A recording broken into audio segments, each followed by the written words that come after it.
Hero আলমের কারণে প্রায় 2-3 বছর ফেসবুকে ঢুকতে পারি নাই।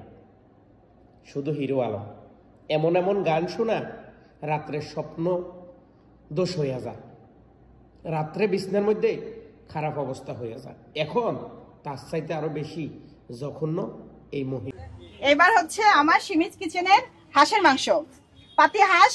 এটা আমি নিজে কিনছি এবং নিজে সবকিছু পরিষ্কার করে এবং রান্না করে নিয়ে আসছি, হ্যাঁ, নিজ হাতে। তো তার সাথে এখানে 5 পিস থাকবে, রসুন একটা ফ্রি, 5 পিস। তার চাইতে আরো জঘন্য এই মহিলা। ভাই, আপনারা ঢাকা শহরের মানুষ কোনো সময় ভালো কিছু খান নাই? হ্যাঁ, আপনারা ঢাকা শহরের মানুষ ভালো কিছু কোনোদিন খান নাই? আপনার মা বাবা নাই, আপনার ভাই বোন নাই, আপনারা জীবনে চোখে দেখেন নাই? এরকম কেন আপনারা? হ্যাঁ, জীবনে কোনো জিনিস ভালো চোখে দেখেন নাই? কোনো ভালো জায়গা থেকে ভালো কিছু কিনেন নাই? এই যে রাস্তার মধ্যে এই মহিলাটা, কয়েকটা সাংবাদিক আছে, তাদের কোনো কাজ নাই, এরা সাংবাদিক না। কাহিনীটা কি আমি আপনাদেরকে বলি। এরা মূলত কোনো সাংবাদিক না, এরা হচ্ছে কি, এরা হচ্ছে একটা ইউটিউব চ্যানেলের মালিক, অথবা কি আপনাদেরকে কি বলতাম, এরা আমার সিমিজ কিচেনের এই যে গরুর মাংস একদম অথেন্টিক, সকালবেলা আমি নিজে বাজার করছি এবং আমি রান্না করছি নিজ হাতে ঘরোয়া মশলা দিয়ে। তো আমার হচ্ছে খিচুড়ি, গরুর মাংস 4 পিস থাকবে, এটা হচ্ছে 200 টাকা, আর খিচুড়ি হচ্ছে 50 টাকা, মোট হলো প্লেটার হচ্ছে 250 টাকা। হ্যাঁ, এই যে 250 টাকা। নিচে গেলে মানুষ এগুলো করতে পারে। একজন মহিলা, তার বয়সটা কত চিন্তা করে দেখেন, 50-এর কাছাকাছি, সে এখনো ইয়াং, ড্যাশিং, তার মেয়ের রূপ জৈবন বাইরে আইতেছে, আবার ওই মেয়ের নিয়ে রাস্তায় দাঁড়ায় ব্যবসা করতেছে। ব্যবসা বলতে কি, এগুলো হচ্ছে ঘষাঘষি,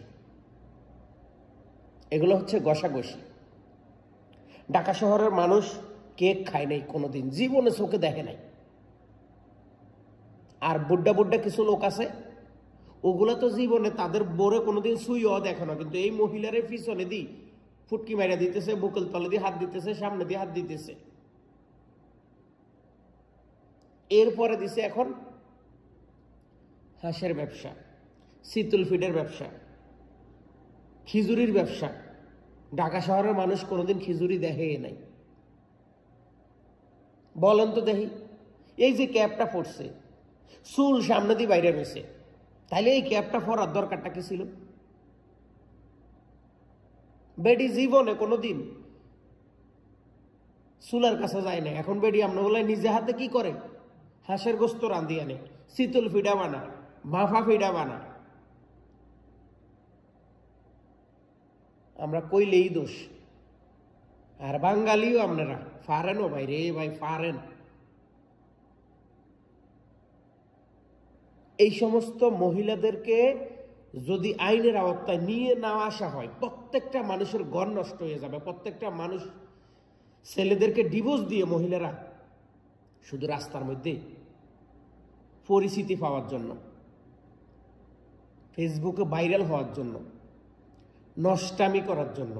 কারণ সারাদিন রাস্তার মধ্যে দাঁড়ায় যদি এই কাজগুলো করে, করার পরে রাত্রে যদি একজনে ফোন করে, হ্যালো আফা, জি আমি অমুক বলছিলাম, আপনার দেখি আমার খুব পছন্দ হয়ে গেছে। আরে কি এর আপনার ছেলে মেয়ে আছে, আপনি এখনো ইয়াং। হ্যাঁ, আপনার সাথে আমার একটা জরুরি কথা আছে। জি,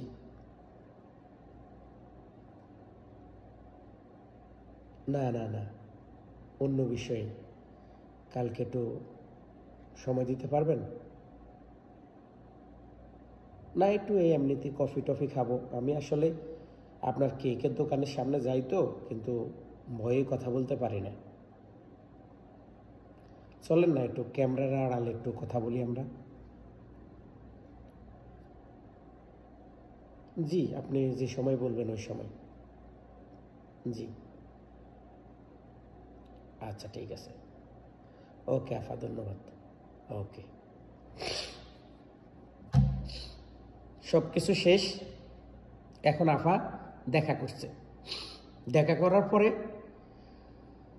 ডিমান্ড কি 20,000 টাকা দিয়াম, কালকে আমার বিছনায় যাইতে হবে। এখন ভাইরাল মানুষ, যাইতে হইলে তো 20,000 টাকা লাগবেই। তো ঠিক আছে, গেল। কি বলছে ফ্যামিলির কাছে, বাজার করতে যাইতেছি বা এটা করতে যাইতেছি, আর এইসব কাজ তো বেশি সময় লাগে না, 2 ঘন্টা হইলে যথেষ্ট। 2 ঘন্টার ভিতরে কাজ সারি চলে আসছে। ওই যে তার মেয়ে নিজেই বলছে আমার মা এখন খারাপ কাজের সাথে জড়িত।